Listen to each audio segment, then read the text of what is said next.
This is the Investor Connect podcast program. I'm Hall T. Martin. I'm the host of the show in which we interview angel investors, venture capital, family offices, private equity, and many other investors for early stage and growth companies. I hope you enjoy this episode.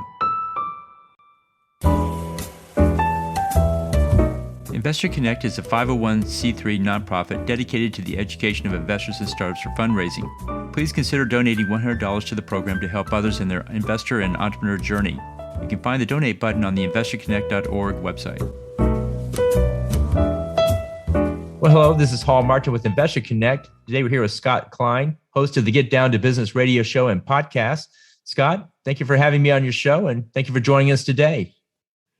Absolutely. It was fun to have you on my program, and it's great to join you and your amazing audience. Great. So where are you calling from today? So I don't know if this happens frequently on your podcast, but I'm actually in the Middle East right now. I'm actually currently deployed for my service in the United States Army Reserves. So like many of my, as we say, battle buddies, I juggle my life as a citizen soldier. And so strange times we're living in, but unique. I'm fortunate that I'm able to have a good connection and join you while deployed out in the Middle East. Well, that's great. Well, glad to see you're providing service and helping with the community. I've always believed that business connects with service and community. It's all part of the same thing. What do you see out there in the service world today? Yeah, so I don't separate out service and business. I see people like you, Hall, that clearly committed to both, and there's no difference. Just to give you a little bit of background, I grew up in a family business. My dad taught me from a very young age the importance of, call it charity, but that idea of when you get home at night, you don't kick your feet up on the couch and watch TV. You get out, you get involved in a political campaign, knocking on doors, you make a difference, you roll up your sleeves to do something. And that became fundamental to me. So I have a master's in nonprofit management, a doctorate in education, and that's what I'm hoping to inspire others to do. So what I'm seeing, what I'm hearing is I hear amazing stories, amazing people making a difference in their own communities. People that have created projects, lay leaders and professionals that have started organizations because they saw a need locally. And my wife will tell you that my pet peeve is when people use the word they. There's no they. There's no wizard behind the curtain. If you're not seeing something happen, it's probably because nobody else is doing it. So the key is roll up your sleeves and make it happen. Chances are nobody has thought of it. And don't think that anybody's going to slap you on the wrist. It's simply because people haven't thought of that idea. And hard work, perseverance, which is a skill that we know as entrepreneurs, that's exactly what's necessary in the service and the nonprofit community as well. Great. Well, we see a lot happening in the impact world. I see every year more and more startups are going down the path of being not just a good business, but also an impact business, providing some community service, social cause, or governance that really makes a difference down the way. And I find the financial world seems to be moving in the direction to foster that and support that and really help that. And in many of these impact deals, I'm hearing there's a discussion about how do we take the ones who are doing good and share that with maybe a better interest rate or a lower financing cost. And those who are not doing those contributions are paying a higher interest rate. What do you see going on there? Yeah, well, I'd say that it makes sense for business. Let me put it that way. So let's start there, and then we'll talk about the good side of things and all the sort of altruistic reasons. Social impact is good for business when you and I think more and more firms are recognizing that I'm 32, and both call it folks my age and younger, I think are, and especially now, folks that are coming out of college right now in this pandemic era, they're seeing that time is too short to just, chase another dollar. And people are looking for where can they work that has a social mission and where can they do business with firms that have a social impact. And I'll say this, that I'll give you an example. So I'm from Skokie, Illinois, just north of the city of Chicago, and I have been the chairman of the Economic Development Commission for a number of years. And I have met some of the most amazing people because I care deeply about the economic development, the entrepreneurship, the business climate, job creation in my local hometown. Who sits on my commission? I've got the vice president of Westfield Malls, who I would have guaranteed never have had the opportunity to meet. I have the president of the local hospital who sits on my commission. And I've met some amazing people. I've been able to help a lot of people find employment, help small businesses do contracts with some of those companies and organizations. How did I meet them? All because we care about the same mission and that same goal.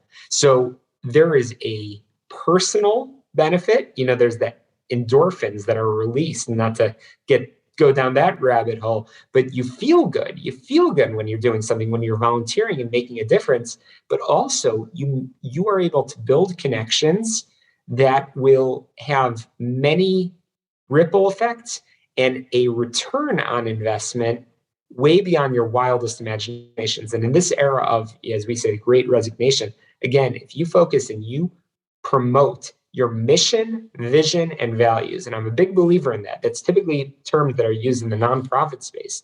But I believe that for-profit companies should be promoting, every for-profit should be promoting, let me underline that, their social mission and what are they doing. And I can tell you that it will have a return on the investment as it relates to internal satisfaction and external business goals as well. Well, that's great. Well, there seems like there's quite a few areas in which people can give back to the community. The United Nations has 16 different areas of actual support that one can provide. And there seems to be quite a few different groups trying to standardize and normalize those. Because like I say, I think I find the finance industry wanting to really support this.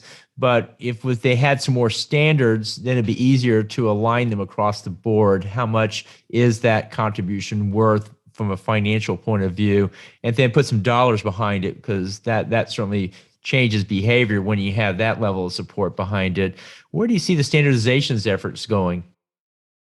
Well, we're building the plan as we're flying it. I would agree with you, Hall. I don't think that there's enough standardization that's out there. I think that as this has become a little bit more accepted, which I think is awesome, and a little bit more of an expectation on some levels. I think that you mentioned the United Nations standards. I think that industries, I think, are leading the way in terms of setting standards. You mentioned financial services. I think in real estate, I think in a number of different areas, I think standards are being created.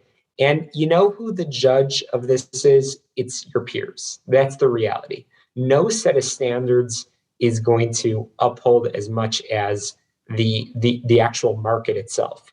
And in this world of everything you do is broadcast on social media, and people talk about what you are doing. We have this cancel culture. When people don't believe in something, they will walk with their feet. And by the way, I don't think that that's necessarily a bad thing.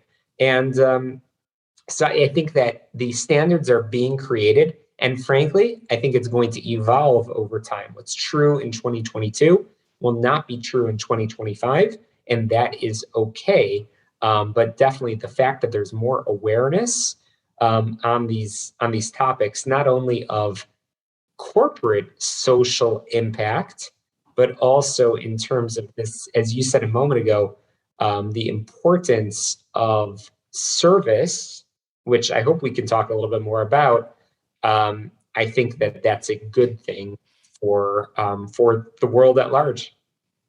No, I think you bring up a good point. Service. We used to have a draft in the country. We moved to a volunteer force for many reasons, but what about everyone else? Where's their service? And have seen many efforts come and go where people could do service, Peace Corps, other things to work in a non-military fashion, but haven't really seen anything take hold just yet. And wondered if the pandemic might foster some of that. We have all these new infrastructure programs. We have all these new, truly huge BHAG goals with climate change, where we're not going to be able to just buy our way out of that. We're going to have to work our way out of that, and everybody's going to get compensated for every ounce of energy they put into it. There's just going to have to be contribution by everybody to achieve it, for sure. And so what do you think that might look like? What would a service organization look like that's just not just the military? Oh yeah, absolutely. So one of the things that I think Pete Buttigieg, current Secretary of Transportation, said when he was running, was he championed. By the way, he's a Navy vet, and he championed a national year of service. And I believe so strongly in that. And that, again, to reiterate, it doesn't mean that everybody needs to put a uniform on. I believe in my service, and I think that people that are capable of doing that, that's great. But that's not necessary for everybody. But I think that there is goodness to be had when folks after high school, they spend a year, like you said, Peace Corps, volunteering somewhere in the hospital. Lord knows we need it now more than ever. We need people to step up and give back. I think that would be a very positive thing. I think that I'm a big advocate for travel, to connect the dots with business. I've been a big fan of this new phenomenon. Well, maybe not so new, but I'm hearing about it more. Global real estate investing. I'm fascinated by it. I read so much and I listen to so many podcasts about sort of these folks that are getting involved in real estate entities in other countries, and they're getting to know the people, the culture, and so on, as they're building a business. So I find that absolutely fascinating. But I'd say that is going to be helpful in this post-pandemic era. As you said a moment ago, Hall, that I think it helps people find themselves, to take a year to figure out who you are, as opposed to just going straight to college and sort of jumping around trying to figure out what your major is going to be, and then maybe switching a couple of times along the way, spending money. Take the time, figure out where your passion is. And I'm talking about for young people, but I think we're even seeing some people that maybe, careers have changed or something like that, and people are taking a little bit of time for themselves to get involved and to volunteer and make a difference. And I think that that's huge. So yes, I would highly advocate for a year of national service, and having some way. I would advocate. I'm not the legislator, I'm not a policymaker, but I think that finding some way to build it in to our social structure, to give people that opportunity. I think our culture would be better for it. And you're right that I think that as it relates to jobs, I think you can have an impact. I am a big believer in not everybody's right for a 4-year education. I'm proud of, I have a terminal degree, I have a doctorate. That's great, but that's not for everybody. And we need to encourage the trades. We need to encourage people to find themselves along the way, and service does that for you. Right. You talked about globalization, and we see a lot of that trend happening, where we used to just get calls from the US, but now we get calls from Africa, Middle East, Europe, Asia, all over, coming in, wanting to raise funding, start a business, both local and internationally. And so it just seems like the world's moving into a global mode very quickly here post-pandemic. There are some legal issues with, legal entities and what the rights are and so forth, but those appear to be normalizing and connecting more quickly than we originally thought. So you can easily invest in any company in the world, not just the one that's in your backyard, which I think might foster more globalization and more interconnectivity across the boundaries. What are your thoughts there? Yeah, I think that we are going in that direction. I think that's happening already. I think that it's a good thing for us to move in that direction. I love to travel. I've been 56 countries now. I've been on all continents, and if there's one silver lining to the pandemic, it's that it has become far easier to connect. I mean, look at us. I mean, we're 7,000 miles away from each other, and we're having this conversation right here and right now. But it's become even easier to connect and to conduct business, but also to learn about things that maybe you wouldn't have been able to learn about. I mean, I've taken time during the pandemic to learn about going back to nonprofits and organizations. I've sat in info sessions that I would have never have had time to do because there's a limit to how many after hours receptions you can go to and so on. But now jumping onto Zoom or even watching a pre-recorded session is helpful. But definitely globalization is a trend that's happening more and more. And I think to your point about the legalities and the tax implications, I think that there are firms that are specializing in that and helping helping investors, helping companies reach investors. And that's becoming easier and easier. And obviously, our conversation doesn't substitute, having a conversation with your experts, with your accountant, with your lawyer, and so on, to make sure you're doing things right. But I would highly recommend take this time to learn about something that you didn't know about before, and industries that you didn't know about before, countries you didn't know about before, and chances are there's a business opportunity out there that's waiting for you. Well, it seems like remote work and the increased capability we have now is going to foster that even more. You don't have to drop everything to go do this. You can actually interleave it with your current work as long as the time zones and everything work out. But it seems like that it fosters more of that. What are your thoughts there? Oh, big time. I mean, I'm seeing people that are that have moved from big cities to more remote areas. I think that there have been people. I mean, I'm hearing about it now that people have been like me, working and connecting on U.S. hours while also ending up somewhere else. And by the way, I think that there's another dynamic to it. Is I think again on the cultural side. I was actually listening to a podcast about real estate investing in foreign countries, and I'm hearing of people that are finding romance and love. I don't think that's the topic of your podcast over here, but they're perhaps working. I think I just heard of somebody working in Vietnam, and they've met their now significant other, and it's just interesting how we're connecting the dots. But remote work certainly has advanced. Obviously, that has a huge impact on the real estate market, on the commercial and office real estate markets, because fewer and fewer companies need the amount of space that they had. In my beloved hometown of Chicago, United Airlines just moved out of the Willis Tower, a number of the floors out of the Willis Tower, because more and more folks are working from home, but not just from home of where their home was before, but now homes can be anywhere, and that's overall, I would assess that as a good thing.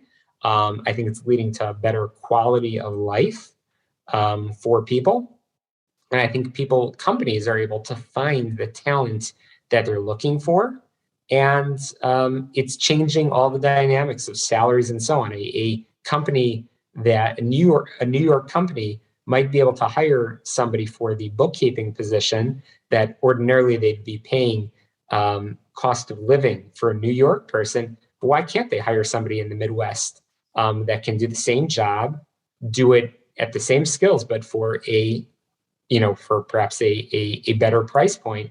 I think it's changing so much, and I think the pandemic is just the start of it. But again, it's in my mind, it's a silver lining. I'm a glass half full kind of person. I'm thinking of all the positive things. I know that there's challenges with it too. I know that there is. At the same time, I like to look at things through rose-colored glasses. Great. Well, you're in the reserves right now. What's the most important lesson you've learned since you started doing that? People.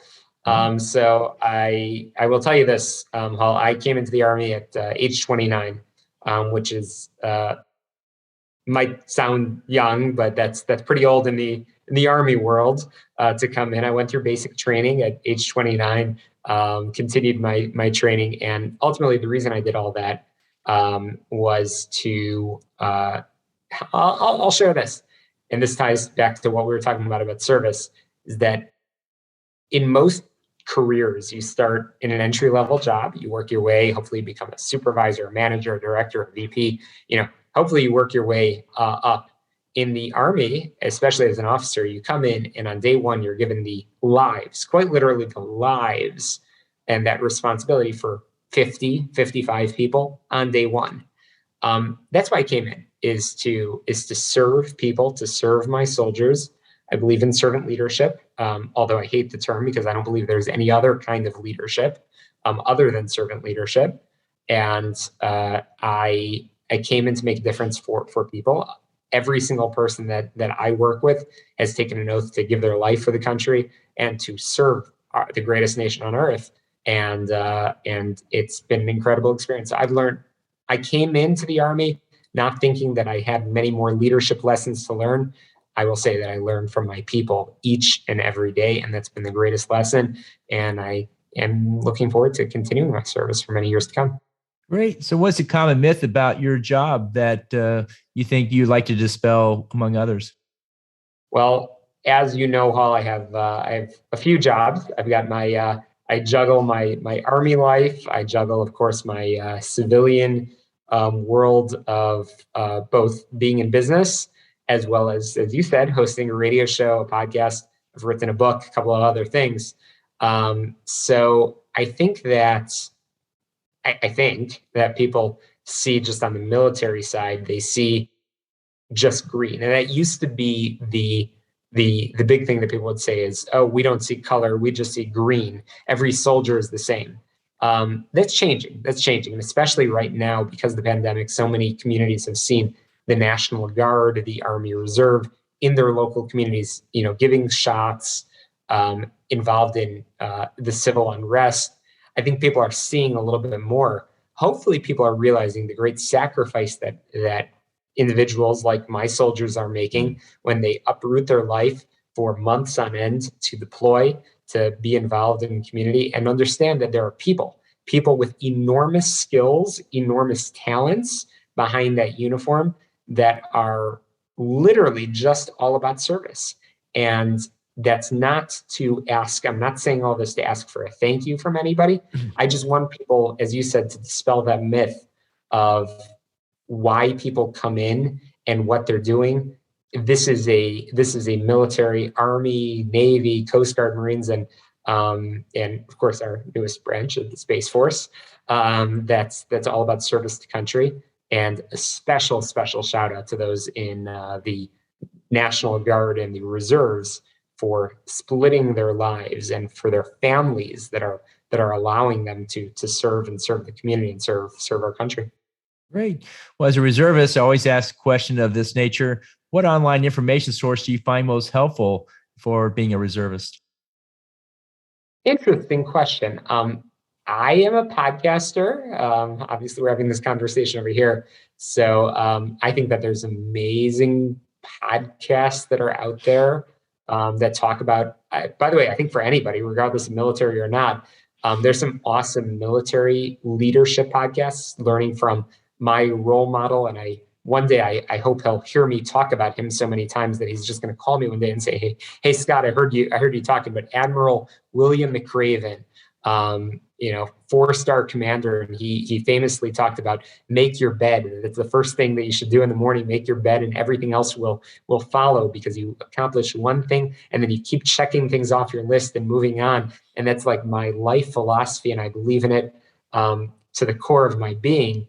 And so I've heard him on podcasts, and folks like that inspire me. So I think that if people are interested in learning about what military life is like, certainly there's a lot that's out there. I mean, there's a lot of good websites too, but I definitely would encourage both those in the military as well as those not in the military to check out podcasts. I've hosted many conversations under the banner of We All Serve.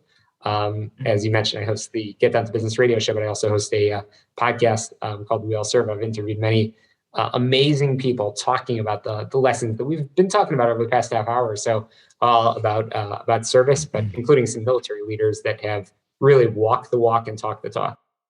Well, great. And continuing our theme on service, if you could start a business tomorrow, what would that business be? You know what? Off the top of my head, it's a really good question, but I'm just going to go with my gut over here. And I would love, many of your listeners won't be able to see me over here. I always have a cup of coffee nearby. And it's not just because I need the caffeine, because unfortunately I don't sleep as much as I should. But I also believe in coffee as, again, I'm going to say this for the third time in this conversation, life philosophy. Coffee for me is the power of relationships, sitting across from each other and actually getting to know each other. I wish we were doing this conversation in person, Hall, but I've had a dream of establishing a social enterprise of coffee shops, employing either disabled veterans, special needs individuals, and a coffee shop where I love to get to know people and be able to serve coffee to people and make a difference. So social impact where we're creating jobs for people. And I think that there's a huge opportunity, even in the midst of this pandemic, where we're, sort of people are, I hate the term social distancing.